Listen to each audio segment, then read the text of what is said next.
আমার সুপ্রিয় শিক্ষার্থী, তোমরা যে যেখানেই আছো আশা করি ভালো আছো। এই করোনার সংকটময় মুহূর্তে আমরা যেখানে থাকি স্বাস্থ্যবিধি মেনে চলব এবং সুস্থ থাকার স্বার্থে যে বিষয়গুলো একান্ত প্রয়োজন আশা করি তোমরা সেগুলো মেনেই চলেছ।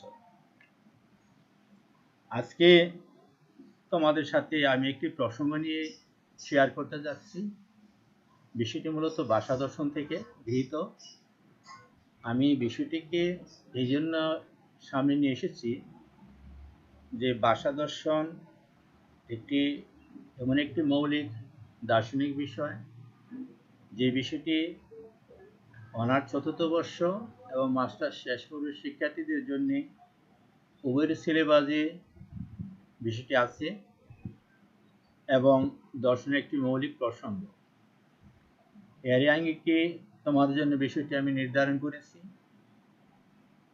আজকে যে বিষয়টি তোমাদের সাথে শেয়ার করতে যাচ্ছি সেই বিষয়টিকে আমি স্লাইডে তোমরা দেখতে পাচ্ছ। তারপর আমি বলে দিচ্ছি, আমি প্রফেসর মোহাম্মদ রফিকুল ইসলাম, দর্শন বিভাগ, কুমিল্লা ভিক্টোরিয়া সরকারি কলেজ।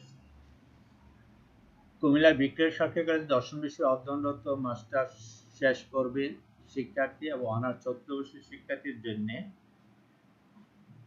তাদের উভয়ের সিলেবাসের আঙ্গিকে যৌথভাবে আজকের আলোচনার প্রসঙ্গ হলো যৌক্তিক প্রত্যক্ষবাদ কি।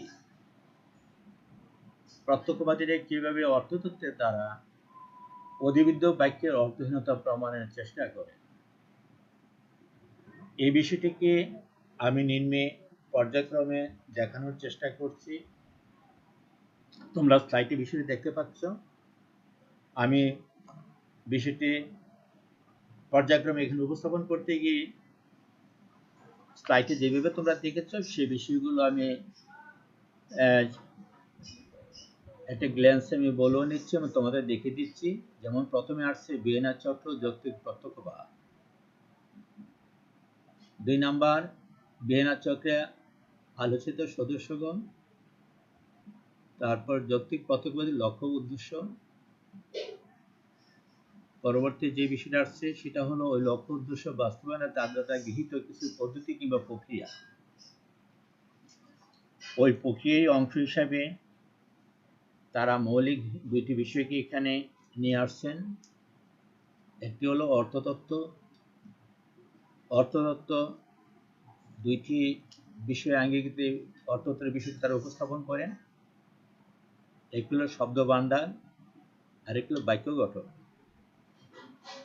তারপর আসছে পরকনীতি। পরকনীতি যেমন দুইটি দিক আছে, তাদের দ্বারা গৃহীত যে পরকনীতি সেখানে দুইটি দিক তারাই উল্লেখ করেছেন।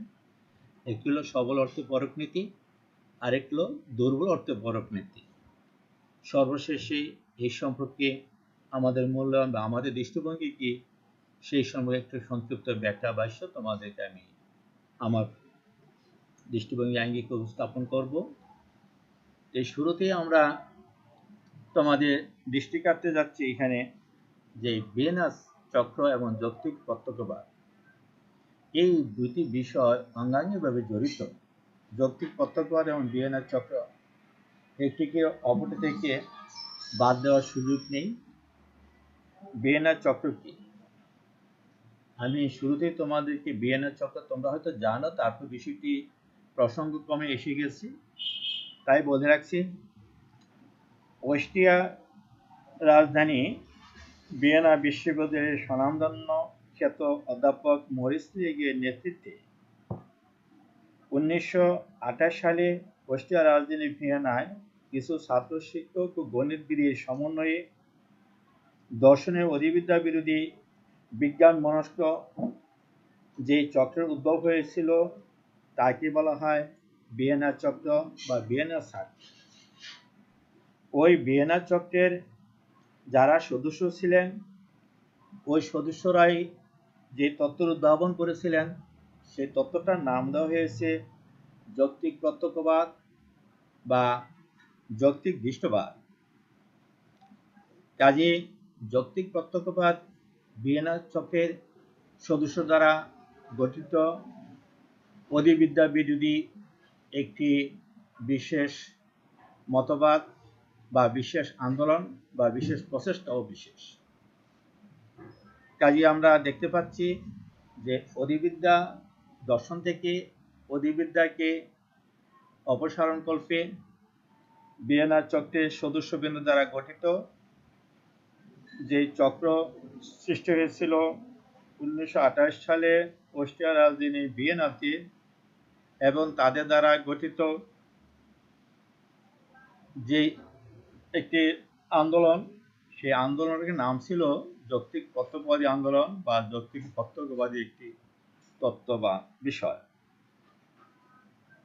কাজে বিষয়টিকে আমি এইভাবে তোমাদেরকে আবার দেখাচ্ছি। সেটা হলো ভিয়েনা চক্রে আলোচিত সদস্য কারা ছিলেন। ভিয়েনা চক্রের যে সমস্ত সদস্য ছিলেন মূলত তারা কেউই এমন দর্শন মনস্ক বা নামকরা দার্শনিক ছিলেন না। তাদের কেউ কেউ অর্থনীতিবিদ, কেউ কেউ গণিতবিদ, কেউ কেউ শিক্ষার্থী কিংবা কেউ কেউ অন্য ডিসিপ্লিন থেকে আগত। তাদের মধ্যে যারা প্রণিধানযোগ্য ছিলেন তারা হলেন আর্নেস্ট ম্যাক, মরিস লেক, ওটো নিউরাথ, রুডলফ আর্নাউ। তারাই হলেন ওই ভিয়েনা চক্রের আলোকিত সদস্যবৃন্দ।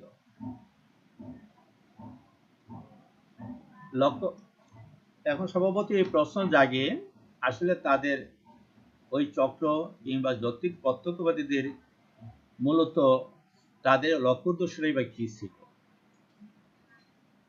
এখানে যৌক্তিক প্রত্যক্ষবাদীর লক্ষ্য উদ্দেশ্যটা ছিল মূলত অধিবিদ্যক বিরোধী চিন্তা চেতনার প্রেক্ষিতে তারা দর্শনকে বিজ্ঞান মনস্ক এবং বিজ্ঞান ভিত্তিক গাণিতিক সাথে এটাকে আরো বস্তুনিষ্ঠ করার লক্ষ্যে তাদের কতগুলো বিষয়ের প্রেক্ষিতে এক ধরনের আন্দোলন ঘটে। যৌক্তিক প্রত্যক্ষবাদীদের তাদের লক্ষ্য উদ্দেশ্য ছিল অধিবিদ্যা ও নীতিতত্ত্ব। এখানে একটি বিষয় তোমাদের লক্ষ্য রাখতে হবে, বেশিরভাগ ক্ষেত্রে তাদের অধিবিদ্যা বিরোধী বিষয়টি এখানে সামনে আসলেও নীতিতত্ত্ব বা নীতিবিদ্যার যে সমস্ত বিষয় বা উপজীব্য আছে সেই বিষয়গুলো কিন্তু তারা দর্শনে রাখার পক্ষপাতী ছিল না। যেমনটি তারা অধিবিদ্যাকে দর্শন থেকে অপসারণ করে দর্শনকে একটি বিজ্ঞান মনস্ক বিষয়ে উন্নীত করার চেষ্টা করেছেন, একইভাবে দর্শন থেকে নীতিতত্ত্ব বা নীতিতত্ত্বের মতো যদি কোনো প্রসঙ্গ থেকে থাকে সেই বিষয়গুলোকে তারা দর্শন থেকে অপসারণের জন্য সর্বাত্মক চেষ্টা করেছে। কাজেই যৌক্তিক প্রত্যক্ষবাদের মূল লক্ষ্য উদ্দেশ্য ছিল দর্শন থেকে অধিবিদ্যামূলক বিষয়গুলো এবং নৈতিক বিষয়গুলোকে অপসারণ করে দর্শনকে যৌক্তিক এবং বস্তুনিষ্ঠ বিজ্ঞানমনস্ক একটি বিষয় উন্নীত করা। তা আমরা স্বল্প পরিসরে জেনে নিচ্ছি তাদের লক্ষ্য উদ্দেশ্যটা। সুপ্রিয় শিক্ষার্থী, ওই লক্ষ্য উদ্দেশ্য বাস্তবায়নে তার দ্বারা গৃহীত কিছু পদ্ধতিও তারা অবলম্বন করেছিলেন। স্বভাবতই প্রশ্ন জাগে ওই পদ্ধতিগুলো বা ওই লক্ষ্য উদ্দেশ্য বাস্তবায়ন তার দ্বারা গৃহীত যে বিষয়গুলো ছিল সেইগুলো কিরূপ ছিল এবং কেন বা সেগুলো ছিল। কাজে এইখানে তোমাদের তাই আমি এখানে পর্যায়ক্রমে দেখানোর চেষ্টা করছি।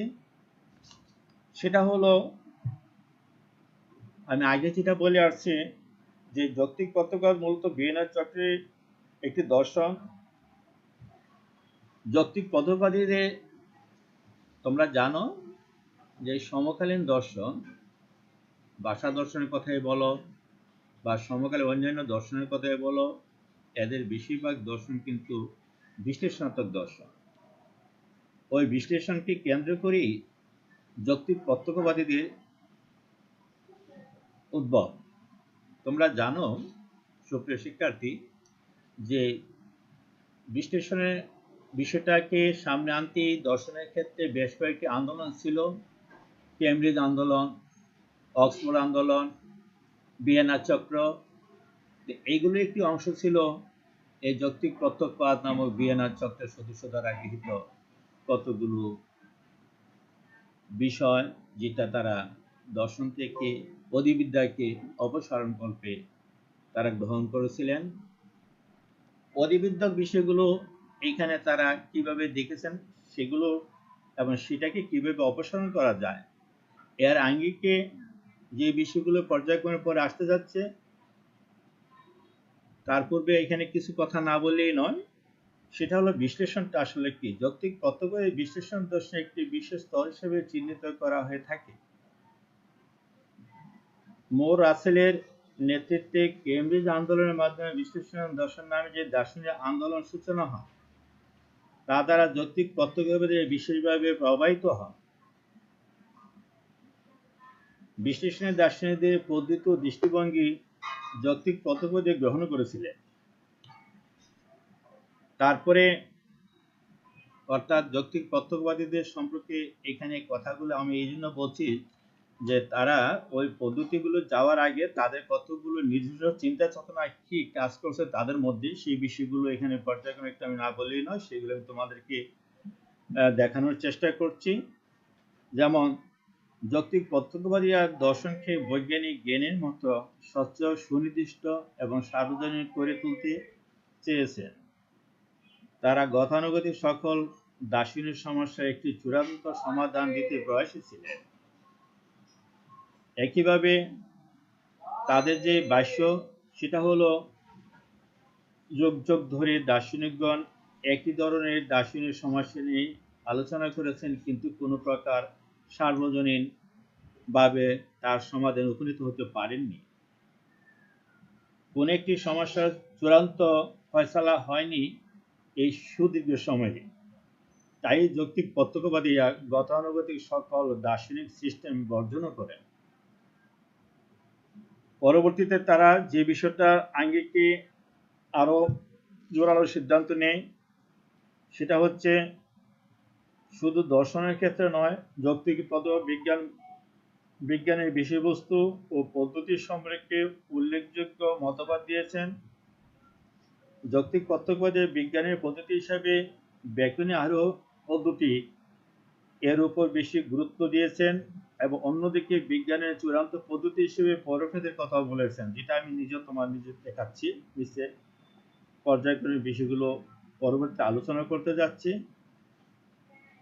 তারপরে বিজ্ঞানের মতো দার্শনিক জ্ঞানের নিশ্চয়তার জন্য যৌক্তিক তত্ত্ববাদীরা পরোক্ষদের ব্যবহার করেছেন। তাছাড়া তারা ভাষার যৌক্তিক বিশ্লেষণের উপর বিশেষ গুরুত্ব আরোপ করেছে।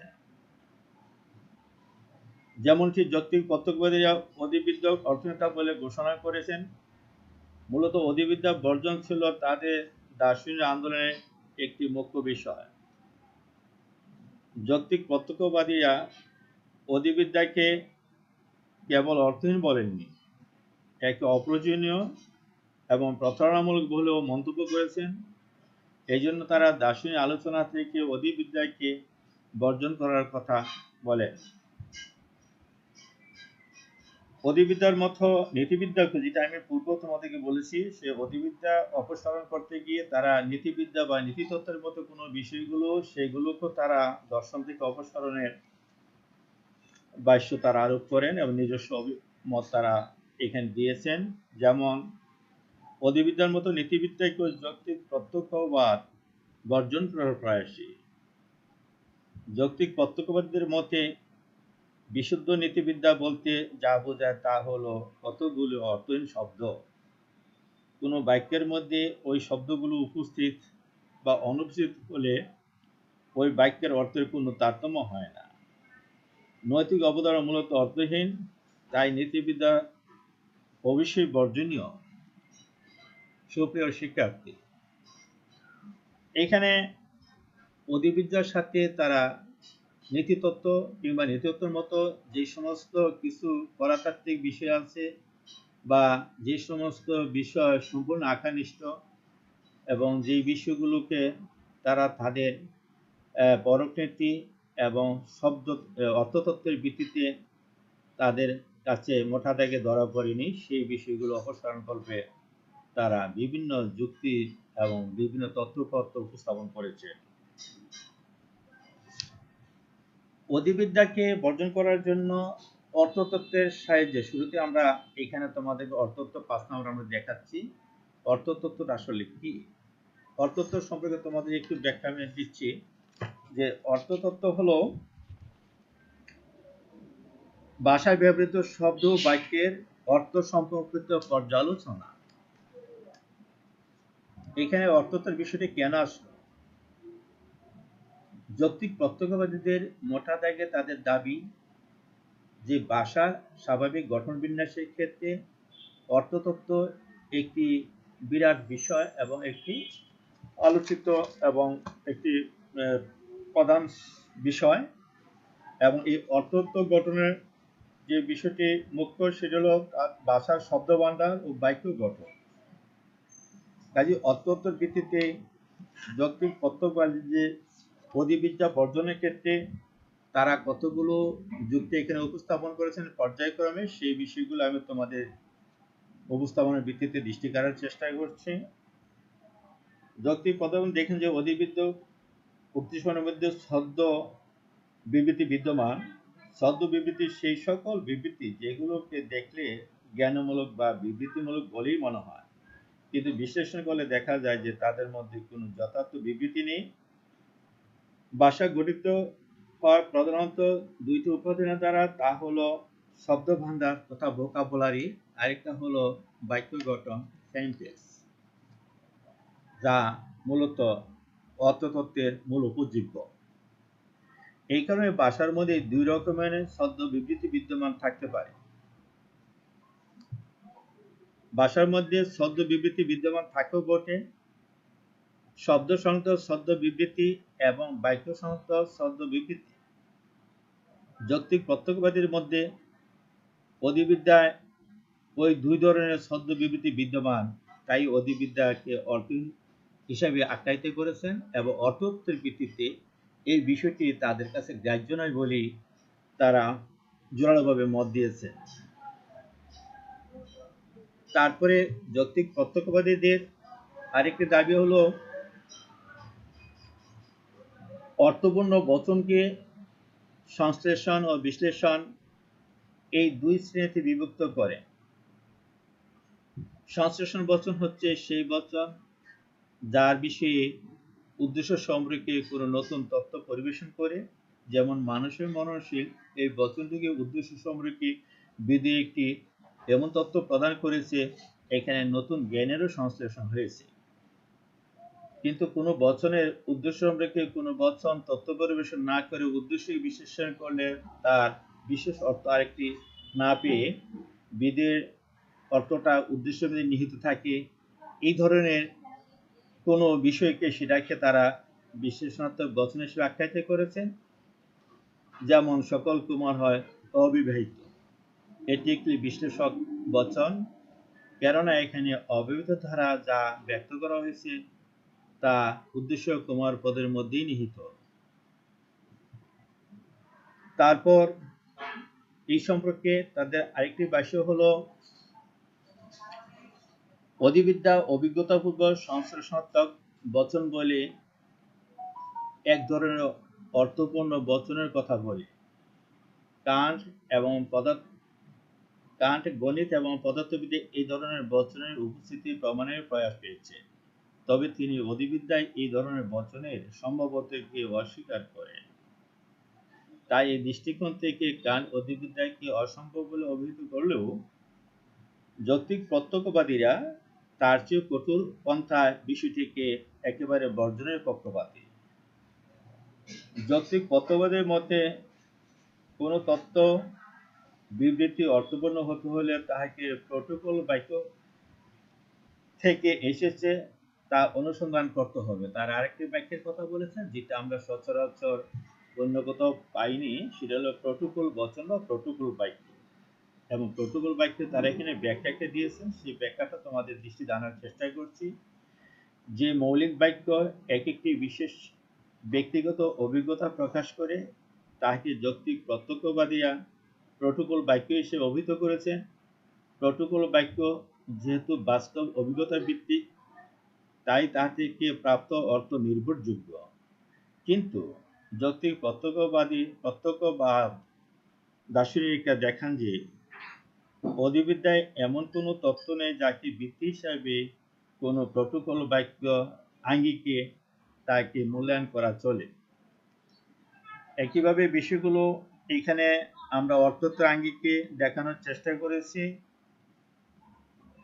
সুপ্রিয় শিক্ষার্থী, অর্থতত্ত্বের বিভিন্ন তত্ত্ব-উপাত্তের প্রেক্ষিতে তারা অধিবিদ্যক বিষয়গুলো দর্শন থেকে অপসারণকল্পে বিবিধ ব্যাখ্যাভাষ্য যেগুলো উপস্থাপন করেছেন, পর্যায়ক্রমে যেগুলো তারা দেখেছেন সেগুলো তোমাদেরকে এখানে আমি দেখানোর চেষ্টা করছি।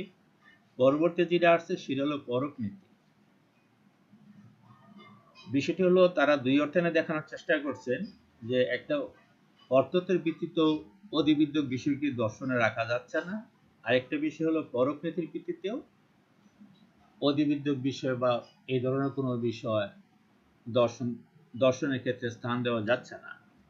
তাহলে আমরা দেখে নিচ্ছি যে পরক নীতির ভিত্তিতে কিভাবে এই বিষয়টাকে দর্শন থেকে অপসারণ করা তারা করেছেন সেই বিষয়টাকে। পরক নীতি আঙ্গিকে তারা বিষয়টি উপস্থাপন করার শুরুতেই যেটা দেখাচ্ছেন সেটা হলো যৌক্তিক প্রত্যক্ষবাদ দার্শনিক বিজ্ঞান এবং দর্শনের ক্ষেত্রে স্পষ্ট স্বচ্ছ নিশ্চয়তা সার্বজনীন জ্ঞান প্রাপ্তির জন্য পরক নীতি নামে একটি বিশেষ পদ্ধতির অনুমোদন করে। এই পদ্ধতির মাধ্যমে বৈজ্ঞানিক এবং দার্শনিক গণ্ডিতে অধিবিদ্যক তথা সর্বব্যাপী আধ্যাত্মিক অতিপ্রাকৃতিক বিষয় বর্জন করার দৃঢ় সংকল্প ব্যক্ত করে। বিশ্লেষণে দার্শনিকদের অনুসরণে ভাষার বিশ্লেষণ পদ্ধতি ব্যবহার করে যৌক্তিক প্রত্যক্ষবাদী দার্শনিকগণ তাহাদের মূল লক্ষ্য বৈজ্ঞানিক ও দার্শনিক জ্ঞানের চূড়ান্ত স্বচ্ছতা, স্পষ্টতা, নিশ্চয়তা এবং অধিবিদ্যক বিষয়াদি চূড়ান্তভাবে বর্জন করার লক্ষ্যটি যেন পূর্ণ হয় সে সম্পর্কে সম্পূর্ণভাবে সচেষ্ট ছিলেন। তাই তারা দেখানোর চেষ্টা করেন যে অধিকতর নিশ্চয়তা এবং কোন নীতির অনুসরণে তা কেবল সম্ভব সেই বিষয়গুলো যেন আমরা দর্শনের ক্ষেত্রে চিহ্নিত করতে পারি। স্বভাবতই প্রশ্ন জাগে পরক নীতি কি? পরক নীতি হল বৈজ্ঞানিক এবং দার্শনিক জ্ঞান অর্জনের এমন একটি পদ্ধতি যে পদ্ধতি অনুসারে কোনো বচন, উক্তি, তত্ত্ব, বিষয় ইত্যাদি বিষয়গুলো যথার্থ হতে হলে তাহাকে অভিজ্ঞতামূলকভাবে পরকযোগ্য হতে হবে। যদি কোনো জ্ঞান পরকযোগ্য হয় তবে তা যথার্থ, আর যদি পরকযোগ্য না হয় তবে তা অর্থহীন। এই নীতির ভিত্তিতে যৌক্তিক প্রত্যক্ষবাদী দার্শনিকগণ দেখান যে অধিবিদ্যক বা পরাতাত্ত্বিক যে কোনো বিষয়টি অভিজ্ঞতামূলক পরকযোগ্য নয়, তাই ওই সকল বিষয় অর্থহীন, আর তাই বৈজ্ঞানিক ও দার্শনিক আলোচনায় ওই সকল বিষয় অন্তর্ভুক্ত হতে পারে না। পরক নীতি অনুমোদনের প্রথম দিকে যৌক্তিক প্রত্যক্ষবাদী দার্শনিকগণ এই নীতিকে অত্যন্ত জোরালোভাবে গ্রহণ করেছেন, কিন্তু পরবর্তীতে তারা এই নীতিকে কিছুটা নমনীয় করেছেন, এই জন্য যে পরক নীতি তারা যেভাবে এই নীতিটি সর্বত্র প্রয়োগ করতে চেয়েছিলেন হুবহু সেই বিষয়টি সর্বত্র সেভাবে অনেক সময় প্রয়োগ করা সম্ভব নয়। এরই কারণে তারা পরক নীতিকে দুটি শ্রেণীতে বিভক্ত করেন, একটি সবল পরক নীতি, অপরটি দুর্বল পরক নীতি। সবল পরক নীতি বলতে সেই পরক নীতি তারা বোঝাচ্ছেন যে বিষয়টি অভিজ্ঞতার আঙ্গিকে এবং বাস্তবতার নিরিখে যে কোনো বিজ্ঞান কিংবা বস্তুনিষ্ঠ বিষয়ের ক্ষেত্রে সরাসরি প্রয়োগ করা যায় এবং তারই ভিত্তিতে ওই বিষয়ের সত্যতা মিথ্যাত্ব যাচাই করা সম্ভব হয়, পরখ করা সম্ভব হয়, সেটাকে বলা হয় সবল পরক নীতি। সবল পরক নীতির উদাহরণের ক্ষেত্রে তারা বলেছেন যে বিষয়টি যেমন একটি গ্লাসে পানি আছে কি নেই সেই বিষয়টি তারা হাত দিয়ে কিংবা কাছে গিয়ে তারা নিশ্চিত হতে পারেন যে হ্যাঁ গ্লাসটি পূর্ণ কিংবা শূন্য, তাতে কিছু আছে কিংবা নেই। কিন্তু এটাকে বলা হয় সবল পরক নীতি, যে পরোক্ষনীতির আঙ্গিকে কোনো বিষয়ের প্রত্যক্ষিতভাবে এবং তাৎক্ষণিকভাবে সরাসরি পরখ করে দেখা যায়, অভিজ্ঞতা ভিত্তিকভাবে বিষয়টা পরখযোগ্যতার আঙ্গিকে তার সত্যতা মিথ্যাত্ব যাচাই করা সম্ভব, সেটাকে বলা হয় সবল অর্থে পরোক্ষনীতি। আবার কিছু কিছু বিষয় আছে যে বিষয়গুলো সরাসরি পরখ করা যায় না, কিন্তু এগুলোকে একবারে অস্বীকারও করা যায় না। তাহলে সেগুলো কি একদম আমাদের জ্ঞানতাত্ত্বিক দিক থেকে একবারে বাদ দিয়ে দেবো? যে মঙ্গল গ্রহের পানি আছে কি নেই, এখন পর্যন্ত মঙ্গল গ্রহের পানি আছে কি নেই সেই বিষয়টা আমরা নিশ্চিত হতে পারিনি, কিন্তু মঙ্গল গ্রহ আছে এবং সেই গ্রহে পানি ছাড়া অন্যান্য বিষয় যেগুলো পাওয়া গিয়েছে এবং পানির ধারা সেখানে কোনো সময় হয়তো প্রবাহিত ছিল, এই ধরনের বিভিন্ন চিহ্ন বা নমুনা, এগুলো দেখে তারা হয়তো ধরে নিয়েছে যে কোনো সময় হয়তো পানি ছিল, অথবা ব্যাপক পরীক্ষা নিরীক্ষার প্রেক্ষিতে একসময় হয়তোবা পানি নামক বিষয়টি এখানে পাওয়া যেতে পারে। সেটা দুর্বল অর্থে পরোক্ষনীতির একটি দিক মাত্র।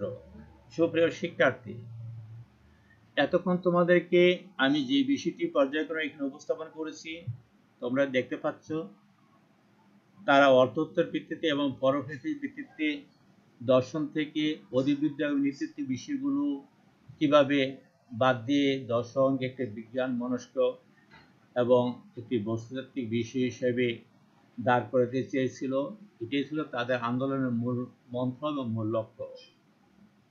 স্বভাবতই প্রশ্ন জাগে, তারা কি সেই আন্দোলনে সফল হয়েছে কিনা, অথবা দর্শনের ক্ষেত্রে এই ধরনের দৃষ্টিভঙ্গি সর্বত্র প্রযোজ্য কিনা, অথবা এই ধরনের দৃষ্টিভঙ্গি আঙ্গিকে দর্শনকে দেখা উচিত হবে কিনা। এই ধরনের প্রশ্নগুলো এখানে মৌলিক এবং যথার্থ বিদায়ী। এখানে আমাদের নিজস্ব কতগুলো ব্যাখ্যা ভাষ্য, আমাদের কতগুলো নিজস্ব মূল্যায়ন স্বভাবতই এসে যায়।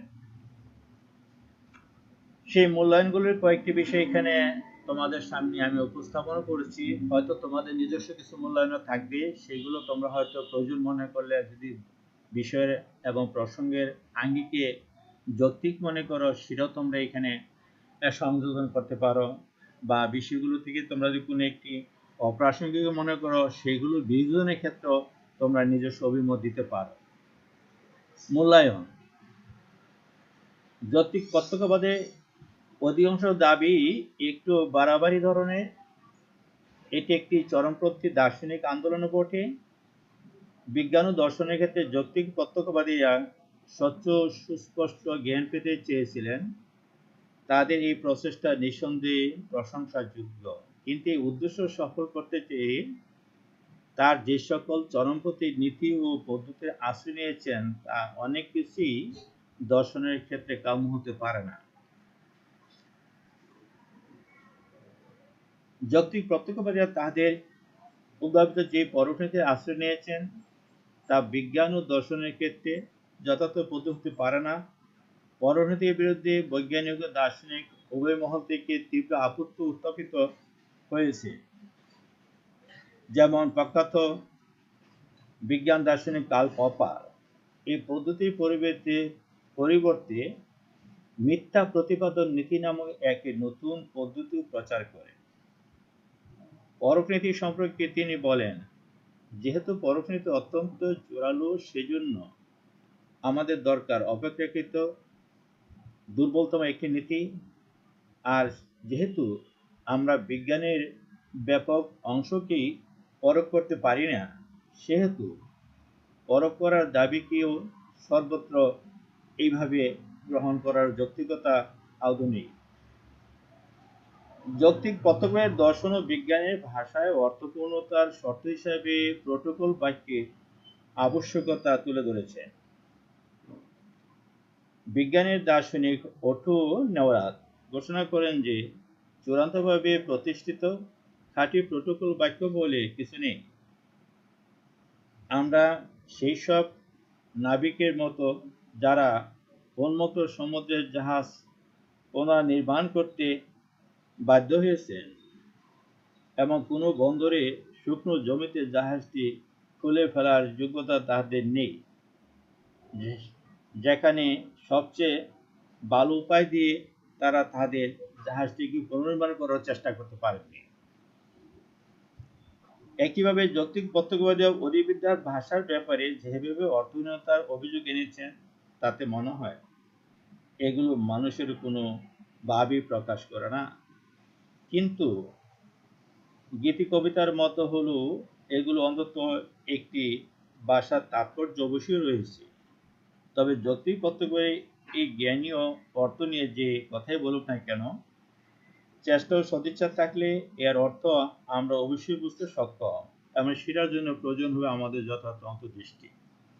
সুপ্রিয় শিক্ষার্থী, এই ধরনের আমাদের দৃষ্টিভঙ্গি আঙ্গিকে আমরা তাদের এই যৌক্তিক প্রত্যক্ষবাদীদের তথা ভিয়েনা সার্কেলের যে সমস্ত সদস্য ছিলেন, দর্শন থেকে অধিবিদ্যা বিরোধী, নৈতিকতা বিরোধী অর্থাৎ নীতিতত্ত্বের বিরুদ্ধে যে সমস্ত ভাষ্য এবং তত্ত্ব উপাত্ত তারা এখানে বিভিন্ন আঙ্গিকে তথা অর্থতত্ত্ব পরোক্ষের আঙ্গিকে উপস্থাপন করেছেন, বিষয়গুলো যৌক্তিকতার আঙ্গিকে যথার্থ মনে হলো দর্শনের মধ্যে একটি সূক্ষ্ম, যুক্তিনির্ভর এবং অত্যন্ত মননশীল একটি বিষয়ের সর্বত্র তা কতটুকু কার্যকর এবং প্রয়োগযোগ্য সেই বিষয়টি স্বভাবতই আমাদের মধ্যে প্রশ্ন জাগে। সুপ্রিয় শিক্ষার্থী, তোমরা ভালো আছো, ভালো থাকবে এই প্রত্যাশায় আমি আজকে এখানেই তোমাদের শেষ করতে যাচ্ছি। পরবর্তীতে তোমাদের সাথে আমার হয়তো আরেকটি নতুন প্রসঙ্গ নিয়ে দেখা হবে।